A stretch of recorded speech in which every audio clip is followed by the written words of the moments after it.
Evening, everybody. It's Gray Haster here again with another P3 podcast. Today I have some rather illustrious guests with me. We're going to be talking about professions and Mastercraft from the latest CDP. So I have with me here today Sharpedge, or the Fabricant, as you know him. Big contributor to the community. Say hi, Sharp. Hey. I have longtime Neverwinter player, big Gwyff on the scene. I guess he's a barb now, but he also plays a ranger. And what else do you play now, Wells? I usually only play the ranger nowadays, but I've been playing every class basically. Okay. Also, we have with us massive contributor to the community, quality of life improvements from offline, especially Rainer. Hello. And lastly, and definitely not least, we have Lord Willow, a regular contributor to the P3. Hi, how's everybody doing? So let's just jump right in. And what we're going to talk about is, so what were the biggest takeaways from the current CDP when it came to professions and Mastercraft? So why don't we start with Rainer? Wait, there was a CDP? I don't know. Now, the biggest takeaways. You mean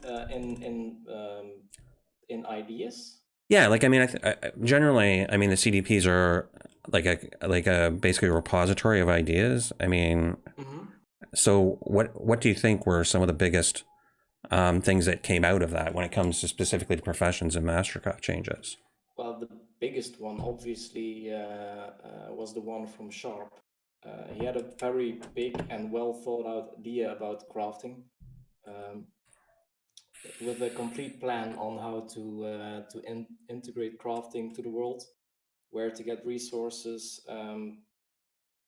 and what to get from crafting as well. So I thought that was a very good idea for crafting itself.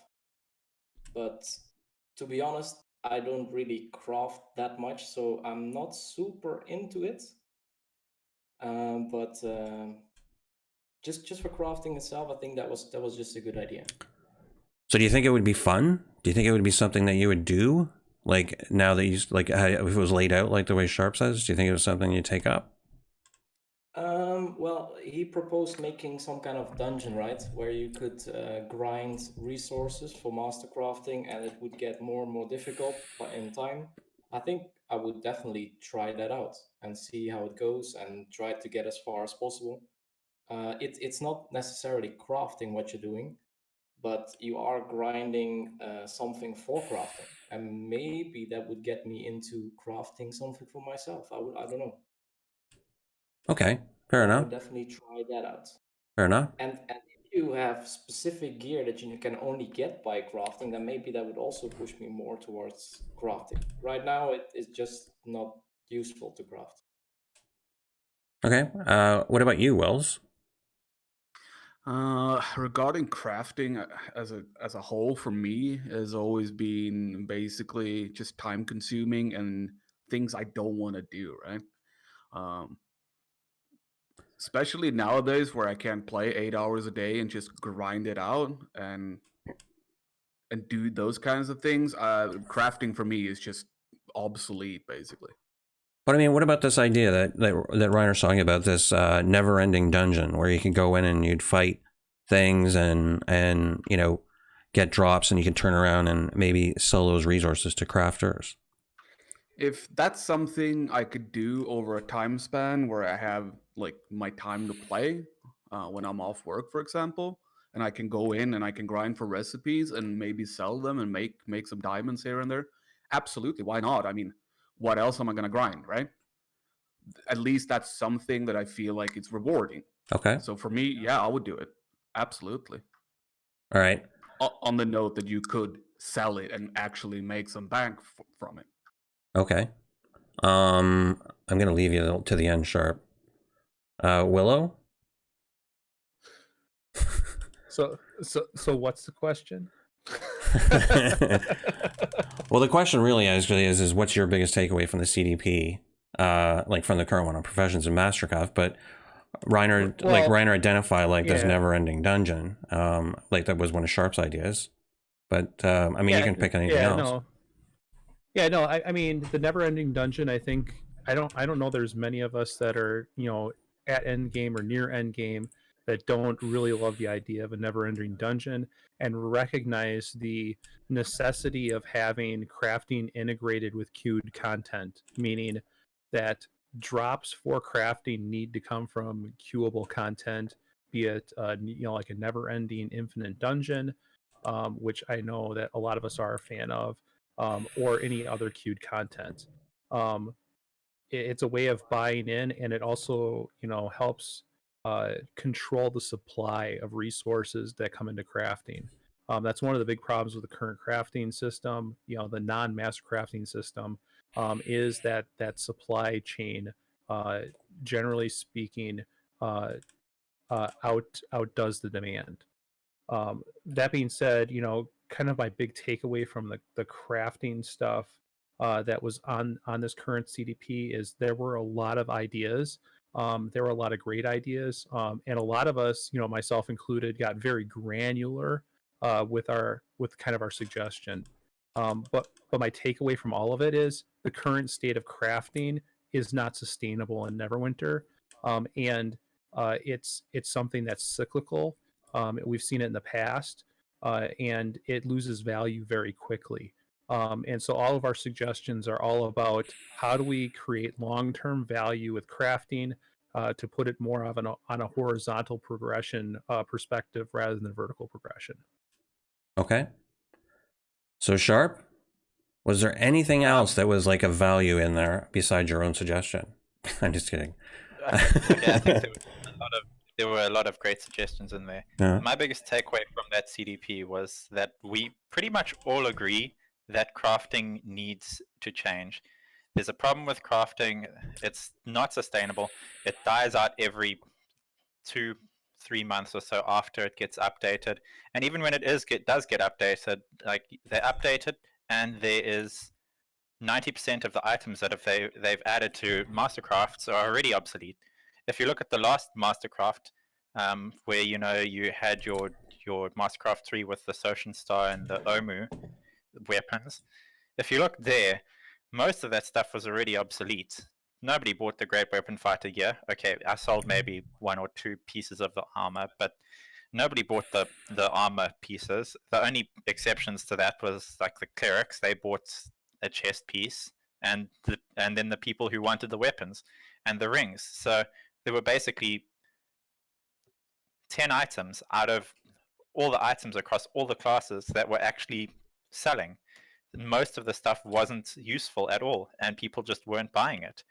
And that's not a good model going forward for future professions, because if that's what you're going to have every time they update professions, then every time you update professions, most of the work on the development side is not getting engaged with, basically. It's not seeing any purpose, and that needs to change. And that's something we all agree on. We might not have agreed on how we go about it, but the entire community basically says we need crafting to change. And that was my biggest takeaway from that. Cool. Let me ask you, like, because relative to the roadmap, one of the things they're going to bring in June is scaling, right? How do you think that, relative to your idea here with the like unending dungeon, right? You've cut out, Hester. Oh, I'm sorry.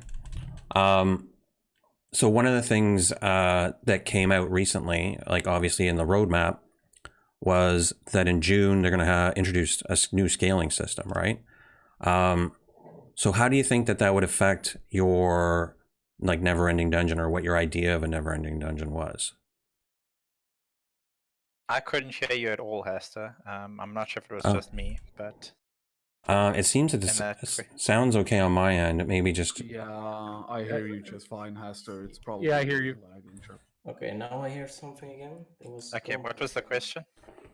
so with the changes like to scaling coming in June on the roadmap, how would you think that would affect your never-ending, like your never-ending dungeon idea? How would you... I think it affects it positively, actually.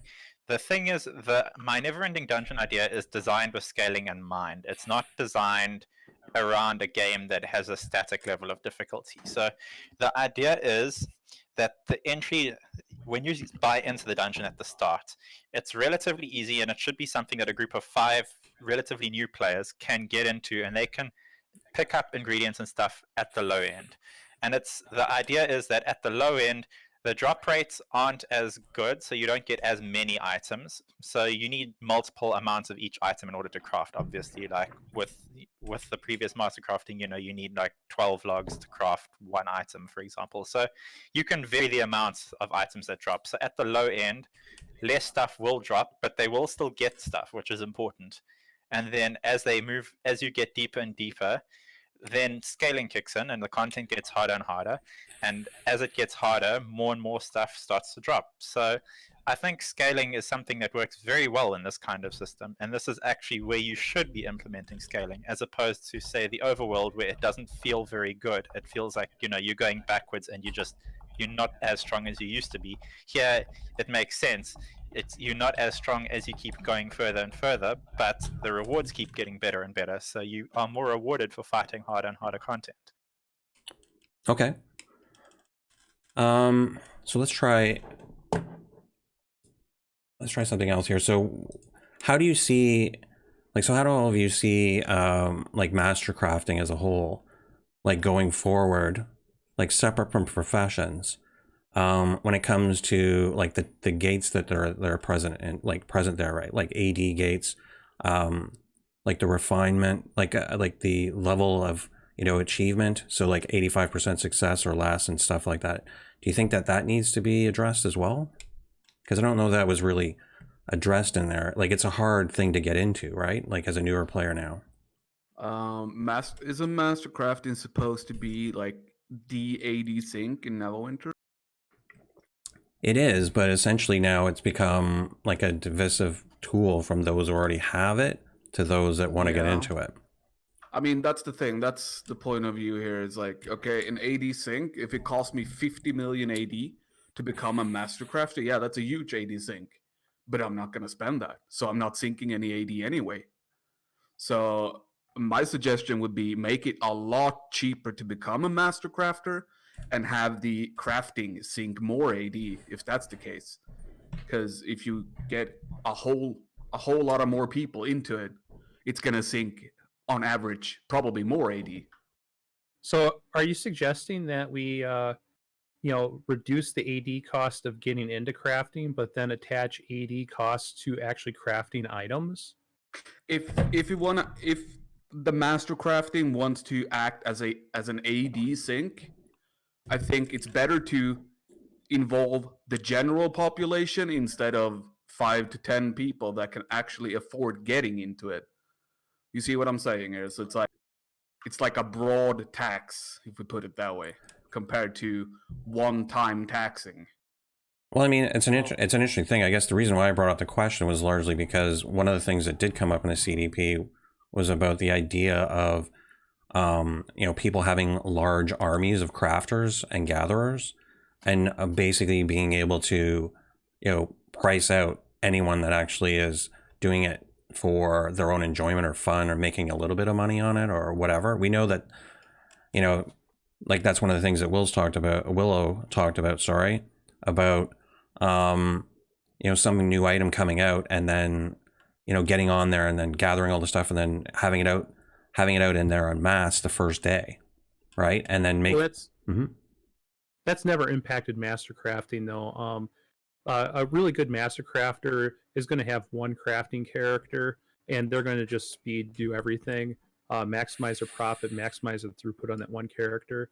When I'm talking about multiple character, armies doing crafting, I'm really talking about the standard crafting stuff, which also needs some side of supply side constraint as well to keep from oversupply destroying that economy. I think there's room for both types. Sorry. Yeah, exactly. Go ahead. My thoughts. I think crafting in itself, the only thing you can get there is gold, right? The only thing you can get from crafting is gold. There is no AD to be gained in normal crafting. Yeah, because the items are out of date, and it's real, well, except for armor kits and stuff like that. but there's such a heavy supply in that now that it's too easy even to that make. is, yeah, it's too easy to make. They're also probably like cheaper to just buy than to make. I mean, if you're starting from scratch. I personally think, and I'm probably in the minority with this, that the price to get into Masterwork is actually fine. It's supposed to be like an end game for crafting. I think that what there needs to be is there needs to be a middle ground, maybe, but Master Crafting where it is fine. It's more a case of the rest of crafting needs an adjustment to make it less worthless, basically. And then Master Crafting, well, crafting in general, needs to be made so that it has longevity, so that it's not just good for 2 or 3 months. And then it should be in a fine situation. But Master Crafting is supposed to be, you know, the best in slot for crafting. It's the equivalent to spending your hundreds of millions on your character. I don't think Master Crafting is that expensive actually right now. It's been so old now and outdated that all the Master Crafting resources are super cheap. So getting into Master Crafting right now, getting into Mastercraft 5 is actually as cheap as it's ever been. It's Well, probably yes. cheap right now. Yes, that is true, but you understand what I mean, Yeah, Rainer, yeah. that Well, so let me bring up one other thing. So this was, Oh, that's okay. Let me bring up one other thing. Just give you an example. Like somebody talking about it, and one of the people that I listened to and talked to. And so what if there was an example where, you know, essentially somebody could quest for a master forger, and it would be a quest where, you know, it would take them, you know, let's say like the whole quest line might take 3 hours worth of time for them to actually go through and then maybe find resources to come back to the master crafter forger and then have him remake one piece, like have him make one piece for him, and it be like an adventure quest as a way of an alternative to basically going into the Mastercraft. It's a different approach to, like, as an add-on, not necessarily taking away from Mastercrafting, but as an add-on.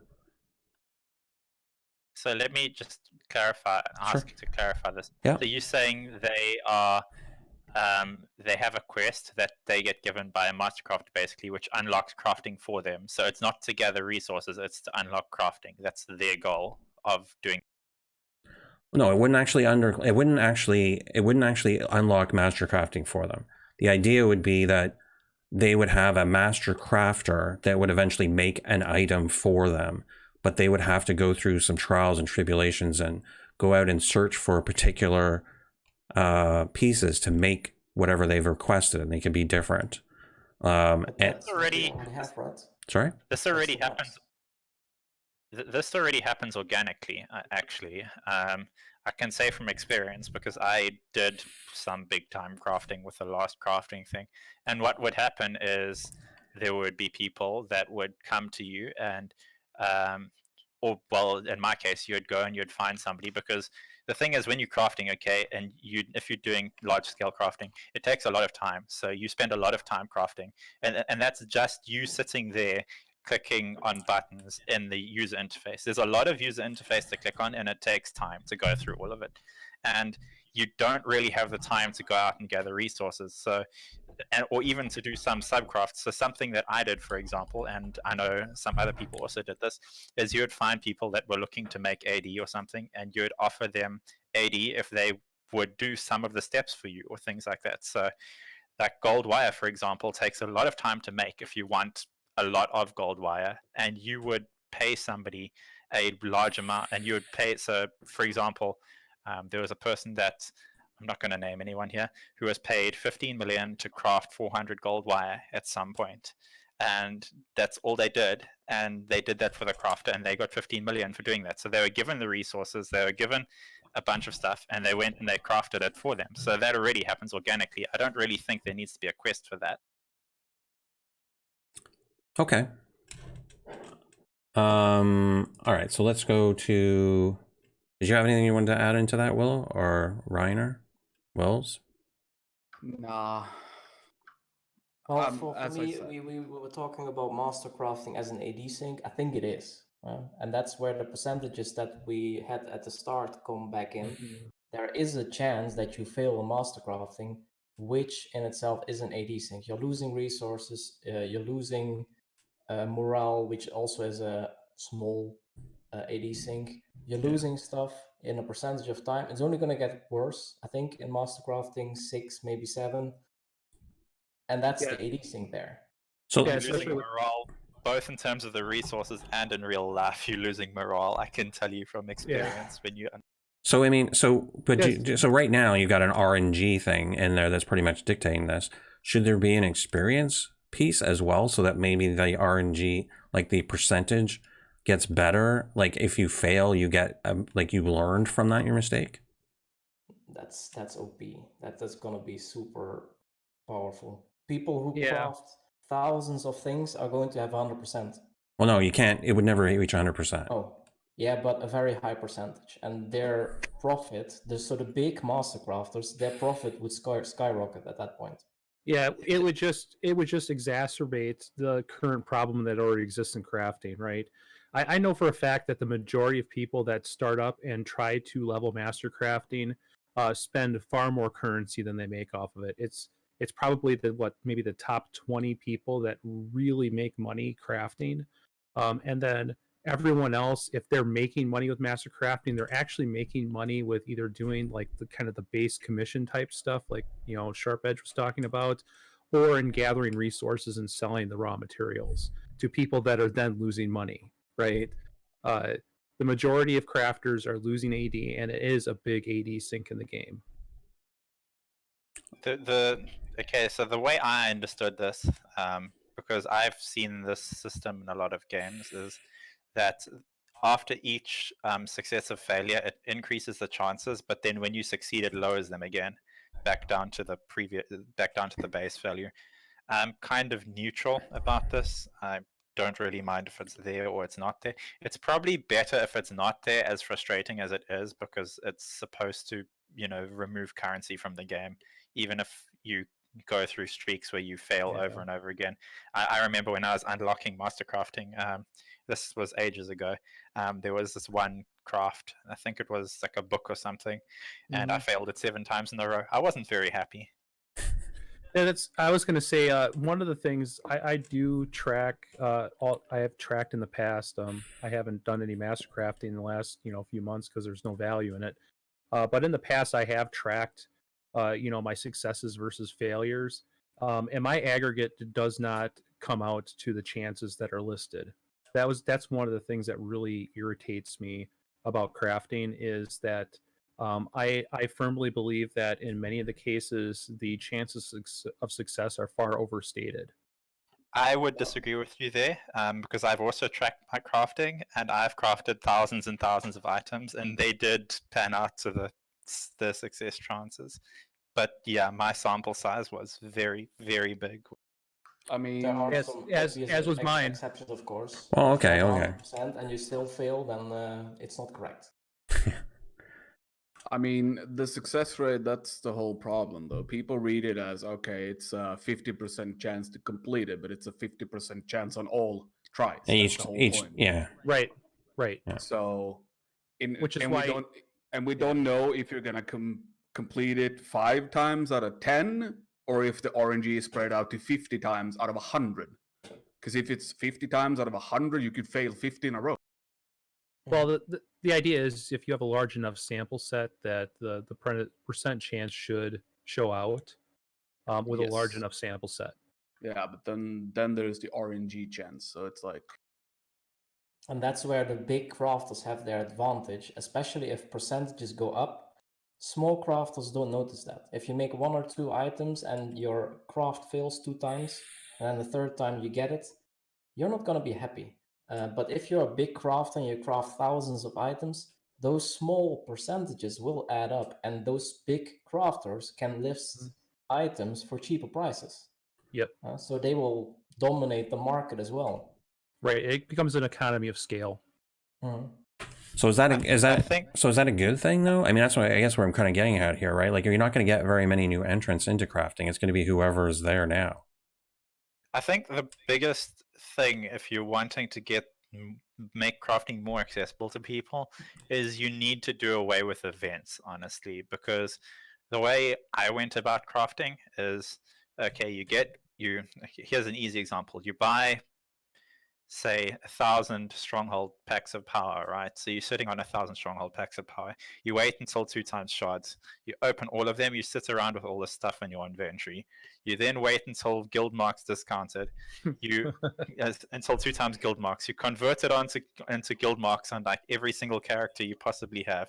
You then wait till guild marks discounted, and you buy items for guild marks. And the fact of the matter is that because you're going through all these steps of duplication with all the different events, you are crafting things at a significantly cheaper price than everyone else, because you assume that your minimum price is the price it is at whatever event you started off with.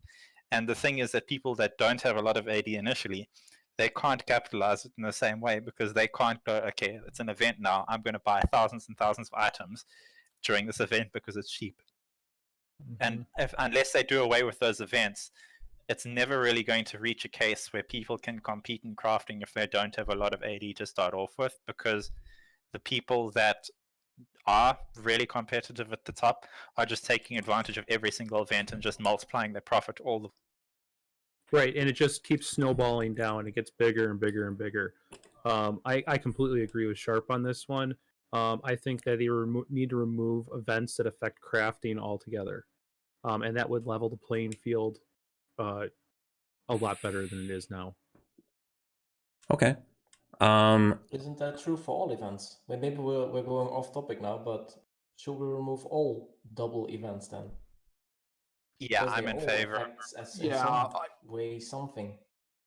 Yeah, I'm game with that. Like the only really event that I really benefit from has been the double RP or double stones drop, due to the fact that with my limited sittings, I can just grind for 16 hours straight if I want when it's double stones, and I get a lot of RP.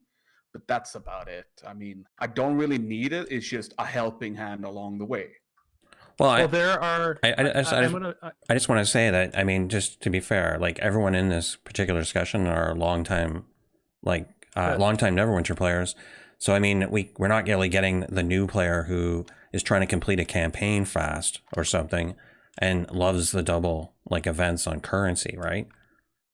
Yeah, the ones that I'm fine with are the double campaign ones. Those are, I feel like they're a necessary evil, but if the campaigns were designed well, like they were of an appropriate length, those events wouldn't be needed in the first place. So I feel like a better solution would be design the campaigns so you don't need those events and then just get rid of them entirely. That's kind of how I feel about those.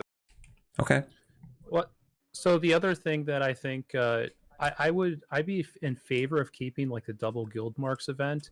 If you didn't actually receive as a character double guild marks, they counted as double guild marks to the stronghold. Because there are a lot of guilds out there that are still not guild hall level 20, and that does help. Double, like instead of double guild marks, it just applies double the results, to the stronghold. As long as, again, that character is not getting double the guild marks, I think that is something that really does end up hurting the crafter community altogether. So the general consensus is everything that could help the new player catch up just slightly is a good thing, but everything that could help the endgame player to earn things quicker is terrible.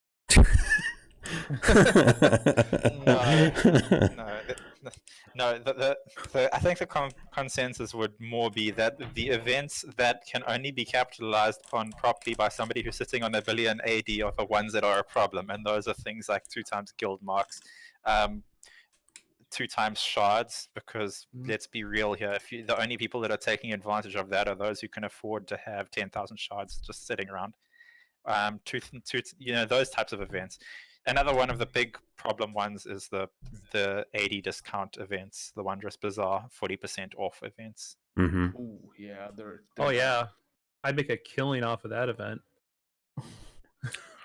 Okay, so I mean, and the other thing, let's just not discount this too, is the level of complexity for a new player to figure out like all the when to buy and when to sell stuff is like pretty difficult for them to get into without actually somebody telling them what to do. But isn't that just general marketing stuff, economy stuff? Like it can't take that much of a scientist to figure that one out. Well, no, but I mean, the part of the idea is they have to learn. Like they almost have to be here a year before they learn like what these different events do and how they're interconnected, right? Like, I mean, that's part of the thing is knowing when to buy, when to sell, what to sell, and all these sort of things. I mean, you're going to have to experience it at least once before you actually know, like, be able to drive a connection. I mean, players are not going to massively benefit from these kinds of events. It's just I think, okay, double yeah. shards. So if I do shard quests in my guild hall, okay, I get double shards. They're not going to massively benefit from it. I You think can, the like, problem is, yeah. the problem is that even if you do know what these events do, okay, so say you're a new player that somehow knows what all these events do, it doesn't matter because you need to have a lot of AD to be able to take advantage of them anyhow. So it basically it only serves to help players that already have a lot of AD, and it makes it so that it's very difficult to catch up and compete in, say, crafting, for example. Okay, fair enough. So I'm going to open this. I'm going to, like, do you have something else you want to say, Wills? Go ahead. yeah, I mean, I would see that comparison as playing like a cash game of Texas Hold'em. You go in with $100 and you're up against a stake of $25,000 or something. There's no way in hell you're gonna win more money than your $100 because they can just raise the stakes over and over again till they take in your money, basically. So Okay. it's kind of the same thing here. Okay. Anyone else want to say one last thing? Because the next question I'm gonna ask is gonna be more broader.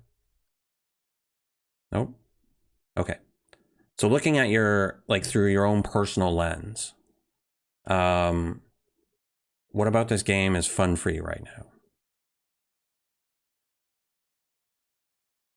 And it can be anything. It doesn't have to be specifically about. All right, I have one thing right now that I really enjoy. That really sparked the old Neverwinter feel. It's the mob clearing phase in this Infernal Citadel. Like that type of clearing when you pull everything and you just massively AoE and clear for that. That is something that sparks memories from the good old Castle Never. Okay. Unfortunately, though, it's way too short. It's funny you say that. Actually, a lot of people, when they're the first time run there, their first impression is, so we did this mob now. Is there a boss next? And then no. There's like 5 or 10 more mobs. It was interesting, but it's interesting, the difference in the perspective. Because most of the dungeons have been like 1 or 2 mobs, and then you're at another boss, or no mobs, depending on where you're at. What about you, Rainer? What is fun about the game? For you right now? Actually, right now, nothing. Actually, Okay. I'm looking for a challenge in this game. When Tom came out, that was challenge. That was something you had to learn. That was exciting. You would die multiple times until you knew everything. Now, I don't know, nothing. Is there anything? I'm just getting fun out of teaching people and making guides and giving information. Is there anything in the CDP that you looked at? Because he did his great summary sheet. Is there anything in the CDP that sort of piqued your interest and said, that would be fun? Well, there was a lot of talk about multiple difficulties for dungeons, and that might help providing more challenging aspects into the game to make challenging dungeons again. I'm afraid that it's just going to be enemies that have more HP if you don't do something with the mechanics. If it's just harder dungeons, because they're not going to add mechanics in that case. So I don't know if that's going to be it. All right, play with this thought. They can't add mechanics, but they can add more enemies. Yeah, but that's the same. That's just more HP that you have to remove. Yeah, but still, it's at least something. Like I'm just every time I talk about dungeon designs or anything like that, I'm just thinking old CN, the very old CN. It had a lot of mobs, a lot of clearing, a lot of things that had to go right in order for you to reach every boss. And back in mod 1, mod 2, even open beta, they were hitting hard in there. It was you got one shotted by everything basically. Mhm. Yeah, but that's not fun. It's not. I mean, and that's the If thing. you have enemies that just one-shot you with a skill that you cannot see coming, then that's not fun. You have to have mechanics that you can learn, understand, and somehow try to avoid them. If and that's skill. Well, that's I'm looking for Mhm. skill mechanics, Okay. not just grinds to remove HP from enemies. Okay. I mean, I asked you. That also removes the problem that you have this meta where some enemy or some classes do more damage than others. If you have mechanics that require skill instead of just HP depletion scenes, whatever you want to call it, then there's no issue with the balance. It's not a problem because everyone can dodge mechanics if you are skilled. Every class can do that. I have to disagree with you there, Rainer, because the thing is, say you've got this really difficult skill-based dungeon, and some classes do more damage than others. What happens is the class that does more damage means that you have to see less mechanics in the time frame, so you have to dodge less. And so then the class that does more damage still matters more because you see less mechanics. I would just say this. Like, I mean, there's no right or wrong answer in this. I mean, basically, the idea is I'm asking you individually, like, what you would find fun. That's really the so there's no like. I mean, everyone's right? Because Yeah, I mean, I wasn't disagreeing. No, I know. I wasn't get you. disagreeing with what he Okay. Well, I know that you're going to invite DPS that can clear the stuff quicker, but what if the HP of the enemy is not the issue? You're just doing mechanics, and the damage in itself isn't that big of a part of the dungeon itself. No big HP bar. Just try to dodge mechanics and. You do a little bit of damage, and then you finish. The problem with mechanics, though, is if you have them non-RNG based, they're predictable. You can just learn them, and you can just walk blindfolded through the dungeon, right? And in order for you to actually be skilled, you have to implement some sort of RNG to the actual mechanics, like there are on the last boss in Citadel. Everybody gets their circle underneath.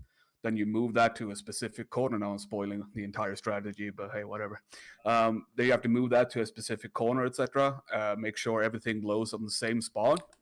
But then you get those random circles underneath you, and those can come underneath you while you already have a circle, and that messes you up completely because 1, you can't see it. 2, it's unpredictable.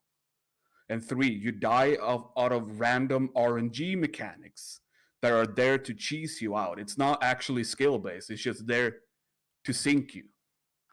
And that, in my opinion, is a horrible design. I much rather give the boss 50 times more HP and add a few hundred mobs. Because in that way, you actually have to move around the mobs. Maybe a tank is kiting the mobs and trying to hold aggro, etc., etc. You see where I'm going here? No, I get. Well, that mechanics doesn't disprove my point. It does I'm not. looking It's for just good another mechanics. angle.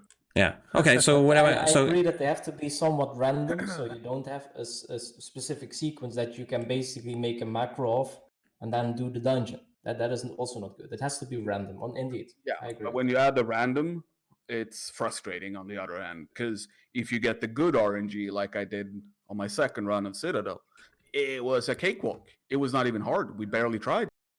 And a couple of runs later, boom, bad RNG, circles everywhere, out of nowhere, and it was basically impossible.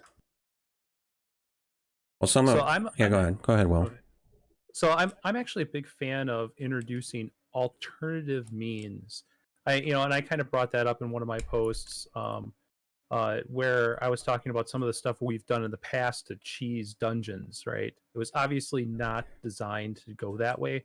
Like where parties that really couldn't fight the back mod 6 in Cragmire Crypt, they would pull the boss through the door and put him on the pit for an instant kill. right? That's Yep. that's cheesy, right? But there were other things where, like the second boss, where at one point in time rogues could sneak past them and then open the door and get past. I'm actually a really big fan of introducing alternative mechanics in dungeons for finding different ways of solving the problem, right? So there is no necessarily one answer to solving the puzzle. If you decide to go, murder hobo in there, well then sure, you can have your heal and tank and DPS checks, but I think that there should be alternative means, and each class should have some kind of alternative ability that, as long as the rest of the party is playing along with it and not going murder hobo, that it creates a potential, right? I don't know how we would rework that into old content, but in new content, I think that having some of that branching stuff and then having some RNG on that too, where you can fail those checks, right? And you now are forced into combat. Isn't that So what we had in Tomb of the Nine Gods? We had some puzzles in there which you could do, or just fight enemies. right, The problem with that, Willa, is you have to balance these things in terms of time, right? So say you've got 3 solutions. You need to make sure that all 3 solutions take roughly the same amount of time. So they need to be difficult, but in different ways, so that they take roughly the same amount of time. Because if they don't, then you're going to see what happens with the Tom solution, the Tong puzzles, where some puzzles just got completely skipped. Some people would always do, just because you figure out what's fastest and you always go with the fastest thing. Well, I mean, that's correct if the rewards are the same. But I guess the difference is if you would actually have the rewards flex depending on the route that you took. Because if you're adding, let's say, 10 minutes to a dungeon by doing an alternative route, and the rewards reflected the extra time invested, then it wouldn't matter, right? Like, some people would still choose the shortest route. Other people's may choose the longer route. But I mean, that's something that would be more, like, it's more like, I gave an example earlier. Like, so there was 2 ways to apply like a random queue. One was, what they did was basically shorten all the dungeons and like gate off stuff so that it ended up being like a rough equivalent in time to between other ones that were in the same queue. The other way you could do it is, if you know that ETOS takes 9 minutes or 5 minutes or whatever to complete, and it takes 30 minutes or something to do for somebody to do CR, is that if you were going to give like appropriate rewards, it would be, let's say, just for the sake of argument, 9,000 astral diamonds to do, and I really hate this example because I really hate the astral diamond system, but 9,000 astral diamonds to do the ETOS, and like 30,000 astral diamonds to do the CR. Right? Because then Talk about the end chest. I'm talking about like end chest, like whatever the rewards happen to be. I'm just giving those as examples, like just broad, like really simple, dumbed down examples. But I mean, all of a sudden then, you don't have to have a random queue, because people will choose to run the dungeon they want based on the amount of time that they have. And, they already know what they're going to get at the end chest, right? And it's just depending on how much time they want. If they want to run like whatever, 3.5 runs like of ETOS versus like 1 CR to get the same rewards, right. Fine. So what you're suggesting is scaling. Go ahead. So what Haster seems to be suggesting is scaling rewards not only to difficulty, but to expected run. Not average run, but the expected run time. The reason they don't do this is because, and it is, if you look at the complete top end, this is the reason they don't do it. Because they say, okay, how long can the top end do these dungeons? We know the top end can do every single one of these dungeons, and we know they can do them all quickly. So how fast can they do the dungeons? And then the dungeon run times might look similar across all of them. So then they say, well, if you put like 3 times the reward in CR, for example, but it doesn't take them 3 times longer, then suddenly you're going to have a group of people that are always running CR and they're getting more out of it. But that's why they don't do it, is my guess. But I mean, who cares? Well, and some of that comes down to, the scaling system that's currently implemented, right? If they actually fix scaling here with the scaling overhaul that's coming, is that necessarily going to be reflected? Are all these dungeons going to have similar run times? I don't think so, and my reasoning is because the current dungeons aren't really designed to be scaled for. So I don't think one equation is going to fit all dungeons.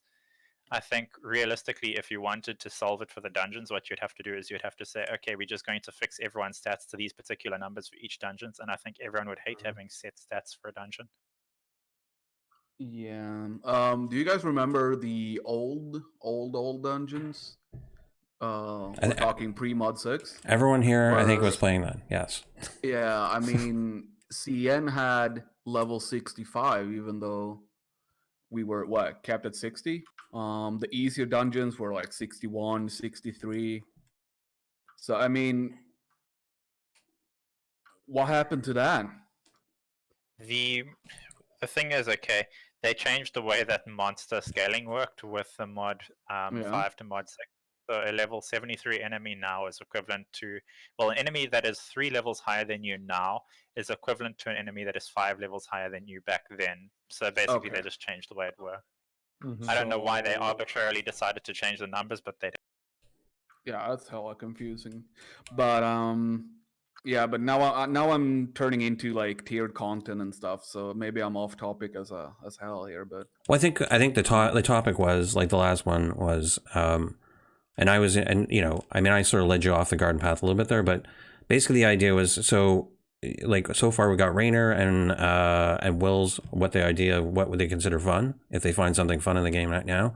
So let's just finish off with Willow and then Sharp telling me, you know, what they consider fun, like in the game now, or was there something in the CDP that piqued their interest that might be fun? Yeah, so I mean, what I find fun in the game is kind of what I've always found fun in the game, and that is helping newer players, mid-level players through content. I actually absolutely love the mentoring. I love getting people through their first runs, you know, and not necessarily carrying them, but mentoring them on getting them better. I mean, that's what's fun in the game. It's not even necessarily the actual gameplay at this point in time. I mean, running every single class, you know, at the level that I'm running, it's really rinse and repeat, and it's a lot of the same thing over and over at this point in time. Did you see? Something? Yeah, go ahead. Yeah, so something out of the CDP that I saw that, you know, I saw that suggested, you know, several different ways, including by Sharp here, is that infinite dungeon idea. I think that would be a heck of a lot of fun, and again, it opens up another opportunity for, again, the social aspect of the game that I really enjoy, which is mentoring people. So now let's mentor people into, you know, this content and get it harder. Or if I want to take a break from that, I can go run with an end game group and work up that content, especially if they implement, you know, kind of like a good balance of that random along with the procedural aspect to dungeon generation. Okay. Sharp. Okay, I'll just address in general, when I'm playing Neverwinter, what I find fun about it is I find, number one, figuring out how to complete challenging content. So like when Tower of the Mad Mage came out, I greatly enjoyed that. I see it kind of like solving a puzzle. So, you know, you go in, you run through, you get completely and utterly killed the first few times, and you go and you watch videos of what you're doing and you figure out what you did wrong and you improve over time. And I enjoy that aspect of the game. The same as, you know, building my character. I enjoy that. Currently, at the moment, I'm in agreement with Rainer. There's nothing that engages me in that particular way. I don't really need to feel like I'm solving any puzzles at the moment. So there isn't anything that I have to play at the moment in Neverwinter. So yeah, I don't really have much to do. In terms of the CDP, things in the CDP that I enjoy, well, the infinite dungeon idea, I propose that. I greatly enjoy it. Crafting as well. If there's a crafting overhaul, I can enjoy crafting as well. That's also sort of like a puzzle. You're figuring out how to make crafting work for you and, you know, maximize what you're getting out of crafting. But in general, actually on the roadmap, there's two things that I'm looking forward to, and that's the SirWils trial, I think it's called. I'm looking forward to playing that. And then the crafting overhaul. I'm also looking forward to that. Those are two things that are on the roadmap at the moment that I'm probably going to be coming back and playing. Cool. Is it really a crafting overhaul, though? I mean, it looks like it New might recipes. be the same thing we've always done, right? Well, just adding new recipes. It's supposed to be based off CDP 1 and CDP 3, and CDP. No, that's not. Those changes. It's not until 20. The recipes like that are coming in like October are before the CDP 1 and 3 that's coming out January of next year. Okay. But I mean, like on top of that, let me ask you about. So do you think like, and this is for all of you because we've been talking about crafting and Mastercraft. What would you think if something along the lines of experimentation, like they used to do the old professions, like creating your own recipes? Would that be something that would also be interesting? Like, and like maybe prolong the gap between stuff if there were secrets like that to be found? Okay, I'll respond to this really quickly. I don't think there's a good way to do this properly. The closest you can get to something like that would be a system similar to the way crafting works in action RPGs, whereby you have a very large possible set of outcomes that you can get when you're crafting, and you can't guarantee the one that you want. And the problem with having a system like that is it becomes very frustrating to people who are crafting every time you're trying to get at one specific outcome and you keep getting things that are not related to the thing that you're trying to craft. Okay. Anyone else want to comment on that last one? And then other than that, we'll just probably end it. Mm-hmm. I think there might. I think there might be space for that, but it would be really, really difficult to implement. Again, you would really need a really large set of material, and I really only see it for like alchemy, where you could, again, kind of like how Skyrim does it, where you're trying to find your formulas. But eventually, people are gonna figure out those formulas, and then the mystery is out of it, right? Right. Exactly. That's the point I tried to make. At some point, people will find it out, make a video about it, some stupid YouTuber again, and everything is revealed, and then there's no fun anymore because there's nothing to figure out for yourself. Mm-hmm. So Okay. I think the only way you could really make that work is if it's something that you update over time so that there aren't always the same recipes in the pool. And you could, I guess, do this in an MMO, or you could actually do it with an infinite dungeon where certain recipes could only drop after a certain depth, for example, and then you can find recipes as well while you're in the dungeon. And then maybe you could sell those as well. You could do something like that where you have some sort of content that keeps going further and further and goes on forever, and then you just gate recipes behind arbitrarily long periods of time that it takes to get to that depth. Sure. Okay. All right. Well, I mean, we're well over time, but I thought it was a pretty interesting conversation. I want to thank Willow and Rainer and Wills and Sharp for coming by today and having a conversation. I hope you guys all enjoyed the podcast. And I guess you guys want to say goodbye or anything you want to poke at? Yeah, you can find me live Fridays, twitch.tv/SirWils a lot. Okay. He's got that prepped. Thanks for having me. Quite. I know I'm not usually on YouTube or anything, mainly because uploading videos takes forever in South Africa, but yeah. But your contributions on the forums and everything else are well appreciated, and as well as your postings. Rainer? yeah, thanks also for having me. I guess people can find me. There's many places to find me. And they can also go to your Patreon, right? To help you pay for all the work that you do. For all the spreadsheets? It's optional. That's optional. It is optional, but I mean, it's support. They can find you in Excel, all right? And they can find, if you look on Google and you type in Rainer Pocket Wiki or something else, Rainer Google spreadsheets, then you will find me. Okay. All right, everyone. Thank you. Thank you, Aster, for moderating and hosting this and keeping these going. Yeah, it's a pleasure. We could do this for another 16 hours. That's for sure. Yeah, that's for sure. All right, guys. Thanks. Bye-bye. Thank you. Bye.